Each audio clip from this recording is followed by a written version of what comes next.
And welcome back to another episode of Life in Prison. My name's Zach. First thing I'm gonna need you to do is go ahead and hit that subscribe button. Go next door, hit that notifications button so you're first informed when I upload. So what we're gonna be talking about today, we're talking about getting high in prison, or better yet, getting high while being locked up.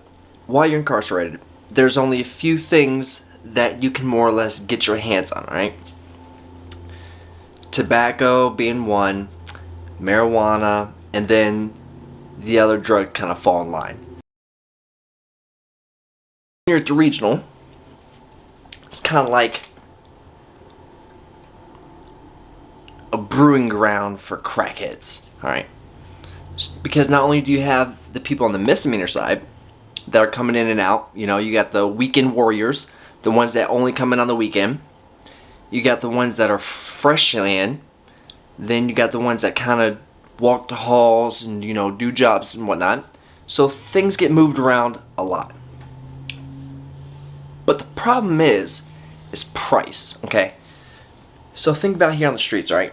For instance, some of the high commodity ones in there is Suboxone.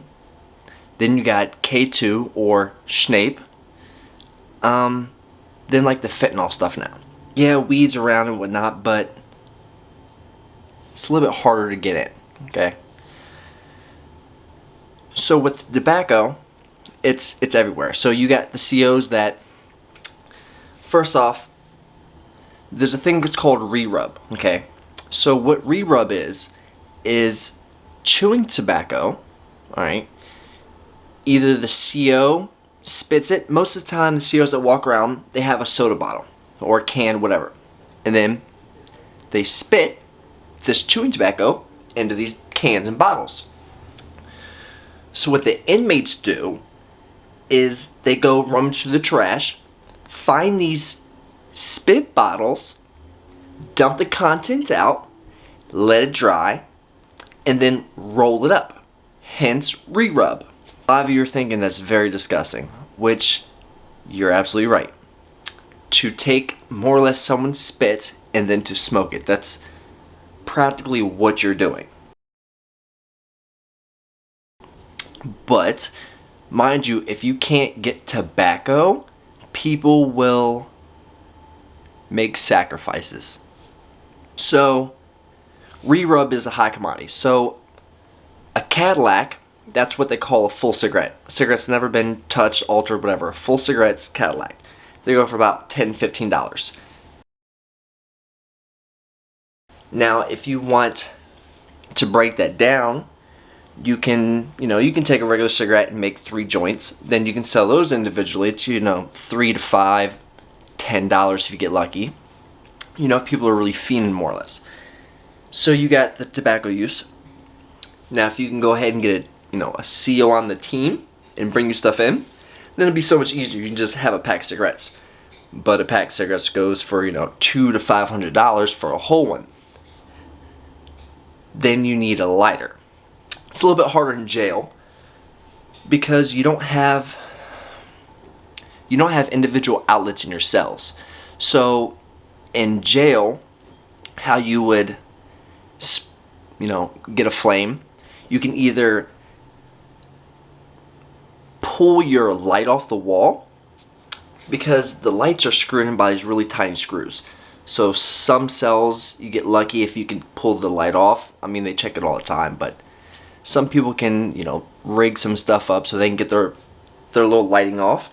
You take the batteries, or you take the wires and you spark and get your flame. There's one outlet in the pod, and that's right where the TV's at. So, mind you, you would have to get a spark from the TV, this is like a 5-man crew operation. So you got one dude sitting up top of the tier, looking into the bubble, because at Eastern Regional, the bubble's up high. It's not ground level. So the COs kind of sit up higher. Now, since it's a two-way glass, you can't really see in. But if you get up on the top tier, where you can get the lighting right, then you can see straight in through all the way through to like the next pod. So you'd have one dude upstairs watching, you'd have one dude downstairs watching in the halls this way, then you'd have another, inmate looking down this way to make sure no one's coming. So there's 3 people right there already. Now, since the TVs are set up about 9-10 feet off the ground, well, now you need to get up there. So where that 4th and 5th man comes in is you got someone sitting on someone's back, kind of like they're playing chicken in the water. They have some toilet paper wrapped around a little piece of lead from a pencil. Make it real long and skinny. So what they do is once it's, everything's clear, they'd hop up on the back, unplug the TV, and then poke that, piece of lead in the outlet till it pops. Now mind you, when this thing pops, not only can you hear it, but there's a big flash. And those flashes are the types of flashes that the COs can see from their bubble. Like clear as day. Like automatic beacon, we know what you're trying to do. Repetitive stalking on the COs, more or less, just to know what their movements are so you know when to get away with stuff. So once it pops, old boy hops down off your back, runs into the cell, and then starts lighting these wicks. So that's how you get for the cigarettes. Once in a while you could get a lighter. Getting batteries in jail, it's really, really, really, really hard unless someone goes to the medical and steals them somehow from there. Or it's not happening. You steal them from the kitchen. It's hard getting batteries in the jail. That's why you don't really have tattoo guns there. Certain jails have radios and stuff. ERJ, you're not getting a radio. The only entertainment you're getting is from that TV hanging up on the wall. Oh, and by the way, most likely there's a pod boss or someone in the pod that likes to sit on that remote, so that you get a lot of fights with people fighting over the remote, because if the batteries die, it's going to be about a month until you can get new batteries from the counselor. So now someone is going to have to hop up there to change the channel or turn the TV up or turn it down every time. So that remote is golden. Do not touch the remote. Do not break the remote, or you're going to have about 16 to 30 dudes on your back because you broke the 5 button and now they can't get on channel 35. Lord help us all if we cannot watch Jeopardy at 6 o'clock tonight. Once in a while you get someone with a lighter, and mind you, if you have a lighter in jail, you now hold the power. Even if you have absolutely nothing to smoke, you have the fire. So if these dudes over here is hitting for cigarettes, or hitting for weed, or hitting for K2, or hitting for crack, or whatever, now they have to pay you to get the flame. So with this K2 or Snape, so what it is, and the reason why it's a big craze in the jail systems, prison systems, is because of how accessible it is. More or less, it's how easy they can get away with it. So, and this is all learning purpose stuff. I don't want anybody to take this information and use it in a negative way. I'm just letting you know what happens. Is they take the K2, alright? They get the crystals. They extract the crystals from this K2 stuff. Then they get acetone, and they break it down into a liquid form. So now you would have a spray bottle full of liquid acetone and liquidized K2. So what you do is someone on the streets would take a piece of paper, they'd spray it, flip it over. Now with one single sheet of paper, you can take an ID size card, because in prison you get an ID card that has your name, number, and stuff on it. So now you can get about 10 to 12 ID size cards out of a piece of paper. Now Each ID size card of K2 paper is about $50 to $100, maybe even more. But when I was locked up, that's what they went for, $50. And then individually, you could take this card and make, 10 to 15 joints out of one card. And mind you, these joints and last and keep going and going. Like, it would last you. So that's why people would pay for it. The reason why I was so good about getting it in is, whoever's on the streets would take this blank piece of paper, spray it down, let it dry, and then write their letter to you on the inside. So now the jail's flooded and the prison's flooded with K2 paper. Don't know what it is, didn't know where it was coming from, because everyone was, at first there's a select few people that was getting it, but after months and years, everyone started hitting before they really realized what was going on. So in the midst of them stopping all mail coming in and photocopying everything, mind you, someone would get some legal documents. So it'd be a manila folder stacked with about 150 pieces of paper. You do the math. You can think about how much money people was making. We was making a lot, okay? But the problem was, we don't know what this stuff is. Everybody's different. Everybody's body has a different effect on things.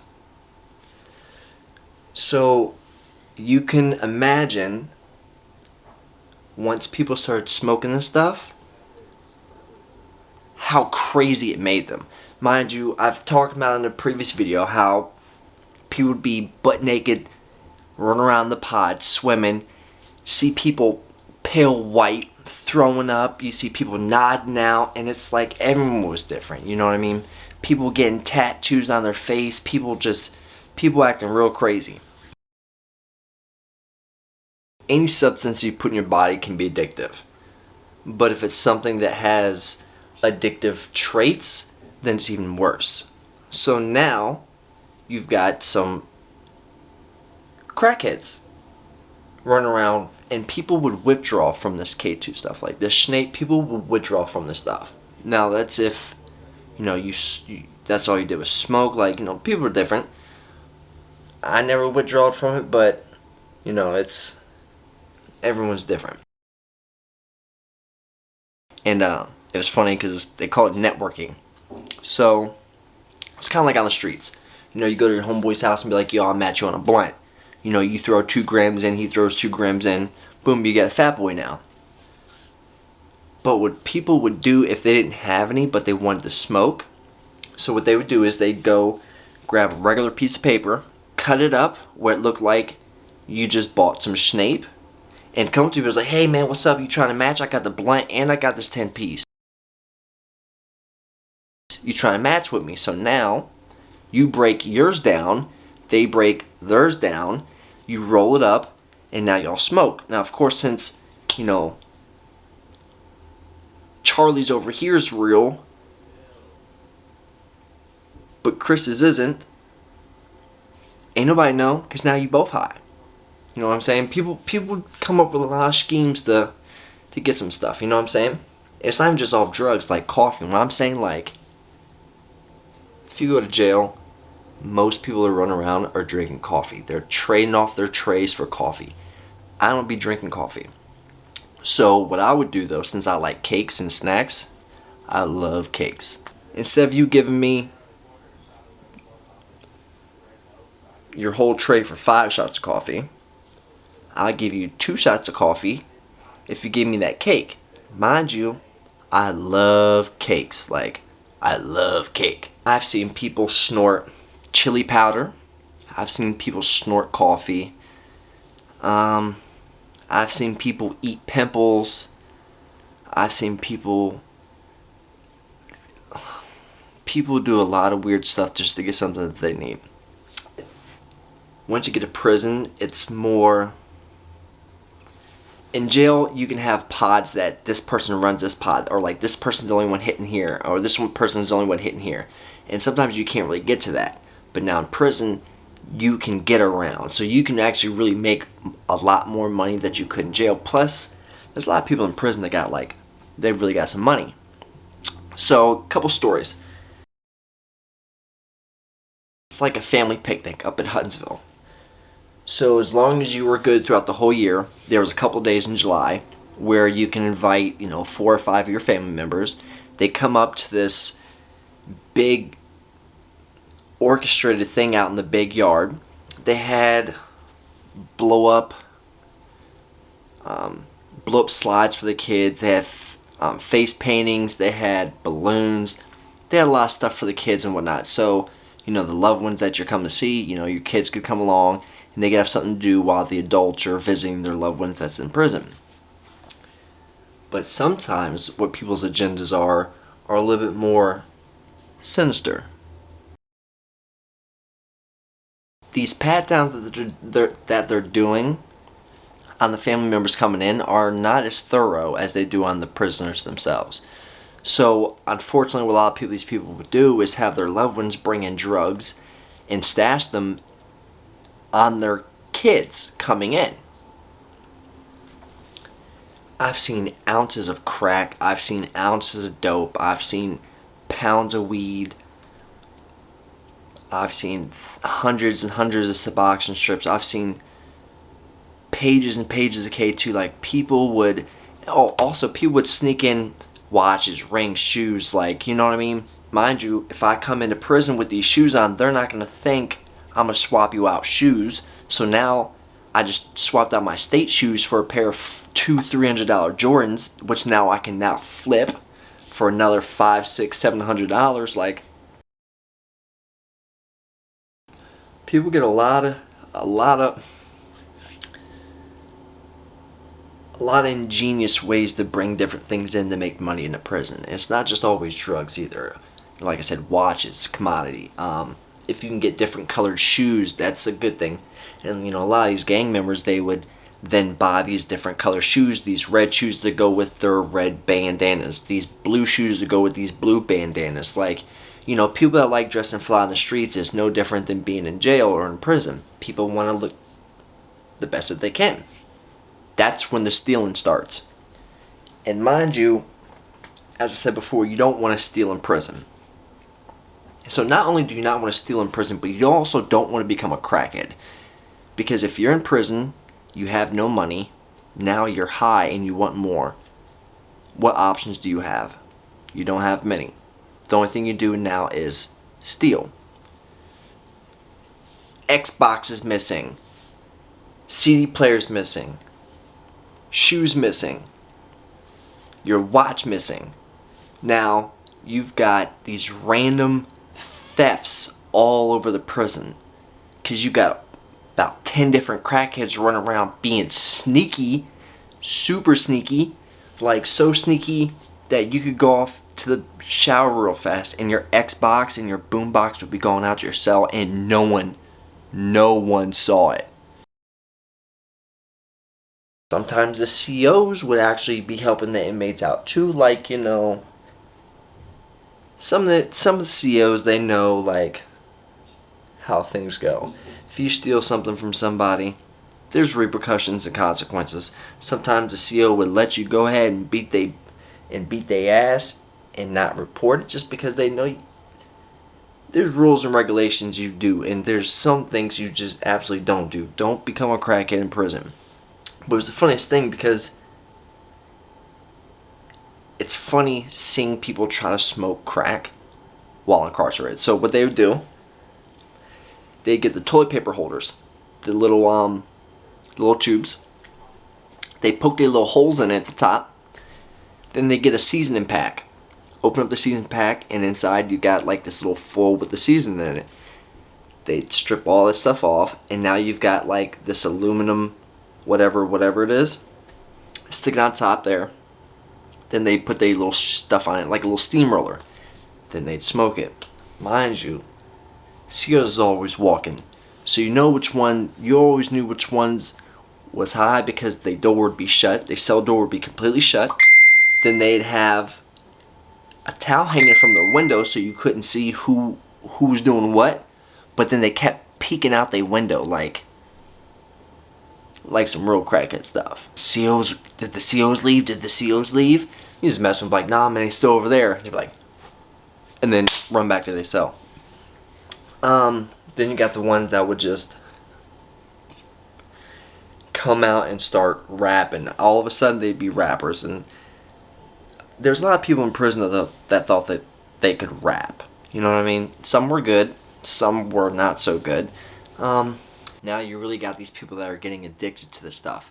Plus, before stuff started getting bopped, it also, just like the K2, was super easy to get in. So, the only reason why I'm fine with showing this is because, like, where I'm at, you know, they're already hip to this. You know, as I said, this is for learning purposes only. This is not to try at home, so do not try this at home. So now that you have this almost transparent gummy strip thing, it was really easy getting in. So at first what they would do is you would take a regular card, like so. But you want to make sure that it has color and detail to it. So what they would do at first is they would take the strip and they stick it somewhere. Stick it wherever it's real dark. After you stick it on here, hit it with a dryer, or you could get it wet and moistened and kind of stick it on there, like, you know what I mean? Or you can use a different type of card that has Christmas presents and stuff around like that. You stick it on there and you form it to the card. So a lot of the cards though, you wanted something that was kind of raised up, so wherever you touched, it was kind of, you know, it was kind of bumped up. So if they did like this, you know, it's not uncommon to have some ridges or bumps. But if you got it real good, that it can be really smooth, they'd never see it. So now you got a card that could have, you know, however many on there, and then you open it up, it could be however many in there. You know what I mean? You could stuff a lot, you know, 20, 30 on a card. Another thing that they was doing, so you would get a pitcher, right? Get a pitcher of something, anything. You know, it could be eyeglasses or something dark. Meticulously pop open the seals, right? Get a razor, pop open the seals, so now your pitcher is in half, but still intact. You know, and with it being real dark, even though the Suboxone is transparent kind of, it's still got an orange color to it. So if you stick it up to the light, you know, you might be able to see it, but if you have something dark on the front and back, you're not seeing through that. So what you do is take a picture, you know, separate it all the way down. So now you got like this little pocket thing, and just start dumping the Suboxones in there. Then you slowly glue it back up all across the top and across the sides, where it's to the point where it's thin, as it's supposed to be. Go ahead and mail that in with about, you know, 20 other pictures in the center, just because, you know, the more you have, the less that they're gonna, you know, get to look at, because they're gonna be like, oh, there's like 50 of them here, gosh, and just get to going through them, and now you're good. A lot of times there'll be a return address or stamps, either or. Some people have the stickers with the return addresses with their name and address on it, and a lot of times you got the stamps over here. Well, what they started doing is they started hiding the Suboxone behind the stamps. They'd cut a piece of Suboxone out, lick the stamp, put the Suboxone in the center stamp, then stick it back on the envelope. So when said inmate would receive the letter, they would also have a little treat on the outside. They'd rip the stamp off, you know, peel what they had to peel off. One of the most ingenious ways I'd ever seen anything ever get brought in, other than going through the COs. This individual, I'm not going to say any names, But this individual had a family member that worked at a newspaper factory. So whenever you order anything in prison, it has to come directly from the supplier, whoever it may be. If it's newspapers, it has to come directly from the newspaper factory. If it's magazines, directly from the distributor. You know, any medical supplies, it has to come directly from, you get the idea. So what this dude did was he had this individual who worked at the newspaper place. Mind you, newspapers can't come in on a daily, like clockwork. Every morning they're coming in. So now, whenever you're an inmate, what they'll do is for your name and address, they can stick, one of those stickers on there with your name, your inmate ID, address, blah, blah, blah. So they're not checking newspapers. And I mean, it's a big sticker on the front of the newspaper telling which inmate's going to, what cell they're in, what cell block they're going to. It's a big sticker. They're not checking this stuff from the newspaper at all, because there's hundreds of newspapers coming in from the people that order them that, incarcerated. So they're not going through these things. This man had this system booming for years. I mean, like, it was a very, very, very, very, very long time that he was getting away with this. And he was so low key because he didn't let anybody know at first. Mind you, he was one of those dudes that if he didn't have this going on, he would just be another inmate that no one would recognize. You know what I mean? Mind you, he's getting 30 to 40 of these things in a day now because of how fast he's been getting these clients. It's just on a daily basis. These people's always grabbing them. So every day he's getting 30 to 40 of these things, and they're going for $200 to $500 a piece. Depending how it is, you can break these things down and really make some money. So now this dude's really running stuff. He thought he was running stuff. If you got something going on, okay, not only do you not want to tell anybody, but you don't want to involve somebody who has no reason for knowing. Like, do you get what I'm saying? I can't help you out at all, right? Why would you tell somebody, oh, I'm getting this brought in? Well, if they're not buying anything off of you, and if you're not buying anything off of them, why do they need to know? So it's one of those situations where he wanted people to know he was the man, and that's exactly what he got. So now they know he's the man. And with that into play, now the COs know he's the man. Having tobacco, it's in large quantities. It's hard to come by. Once in a while you'll see someone get caught with 4 pounds of tobacco and whatnot. Then the whole yard will go dry for about a month, and then it'll start popping up again. It's like, normally the ones that you think that are hitting in prison aren't the ones hitting. It's always the real quiet ones that have the secret money, because that's how everything comes into play. Either you real slicker with your mouth, and you can get one of these female SEALs on the team where you can do it for free, just because maybe you done got a hold of one of the juice boxes or something, and obviously they're going to bring something in for you, you know what I mean? But if that's not the case, and if you don't get one of these COs on the team because you're going straight at the juice box, then you better come with some money. You know what I'm saying? Money is always key. So you go to a CO, you're like, hey, look, my people on the street, they're going to hit you up. That's all you say. Nothing else needs to be done. And if you really got people on the streets that are about what they're about, then they're going to have this person's information. They're already going to have their number. You know what I'm saying? You never ask a CO for their number, because then now they think you police. Yeah, not going to happen. Just let them know, like, hey, my people going to be calling you. Keep it moving. There's a lot of things that can be hustled off. A few different hustles. I did clothes. No, I didn't wash no whitey tighties. Since I was able to get the bleach and stuff, I'd clean your white tees. If you in prison, you want to look fresh. Some people had kept clean white tees. So I'd wash t-shirts. I didn't do any poker stuff just because I don't know how to play poker, so I just stayed away from the table. Plus, there was a lot of poker brings a lot of drama, like a lot of drama. Plus, I don't have time to be sitting there and run the poker table for 10 to 16 hours a day. That's not me. A lot of people would run tickets, bets, basketball season, baseball season. They bet on anything and everything. I ran some Snape, the Boxy.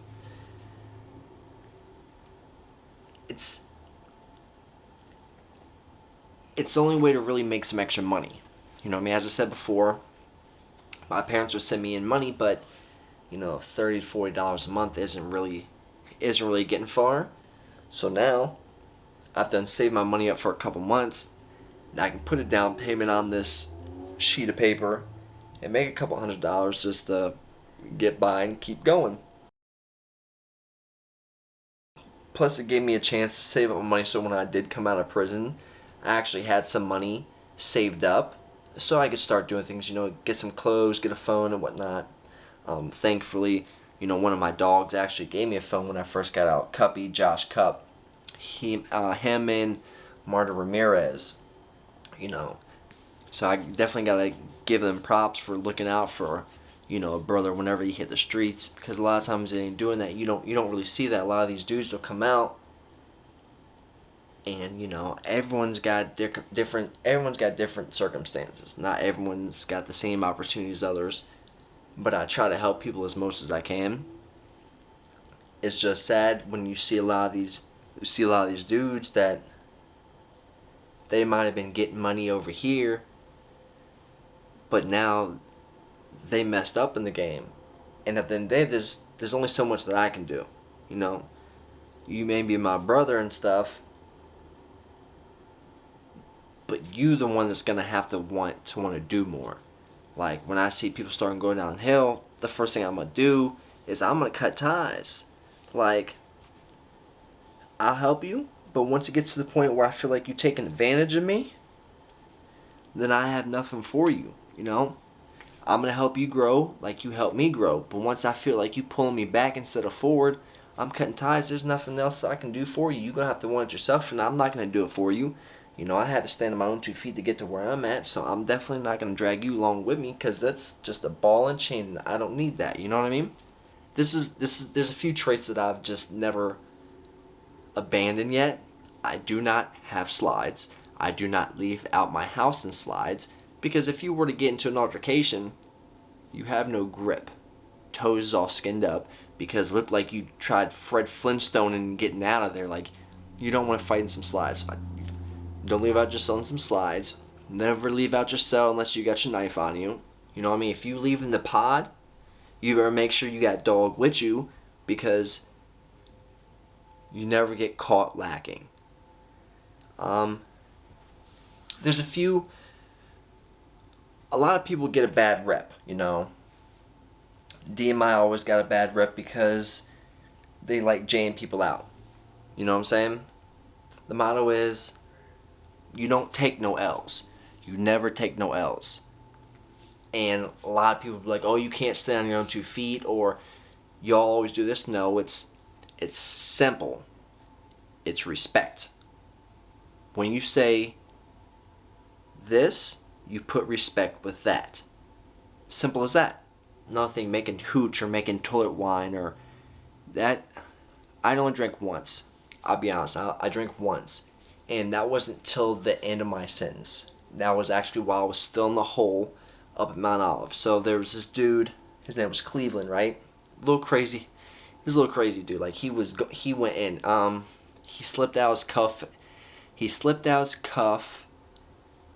And this is while he was in the hole, handcuffed on the way to the shower. Never gonna catch me. Like, you're never gonna catch me. Like, you know what I'm saying? They caught him. They sprayed him. He got a hold of the mace and then started spraying the COs. That's when they finally shipped him up to Mount Olive from Huttonsville. Hey, white boy! Hey, white boy! I look at my son, I'm like, hey, Slim, who's that? He's like, man, that's Cleveland, man. He crazy. So I'm like, man. So, long story short, he ended up having some hooch that he was brewing. And Mind you, I'm just not one of these. I'm not really a drinker. I don't drink. He was down there brewing his little batch of stuff, and he ended up giving it to me. Mind you, I don't drink, so I don't know how strong this stuff was. I only ended up drinking 3 of the little styrofoam cups about this big. Oh yeah. Oh yeah, this working. This is hitting. Hey, good luck, Cleveland. Yeah, it's hitting. Mind you, like I don't drink. So with me being in my cell, drunk off this toilet wine for the past 4.5 years, like I was feeling crazy, man. Like it was. Ended up doing a couple push-ups in myself, getting all worked up, and then just end up passing out because you feel like poop because you just drink some random orange sludge. It tastes like a snail going down your throat. It's real disgusting. It's like, but as always, I send my utmost love, loyalty, respect. Keep your heads up and have a nice day.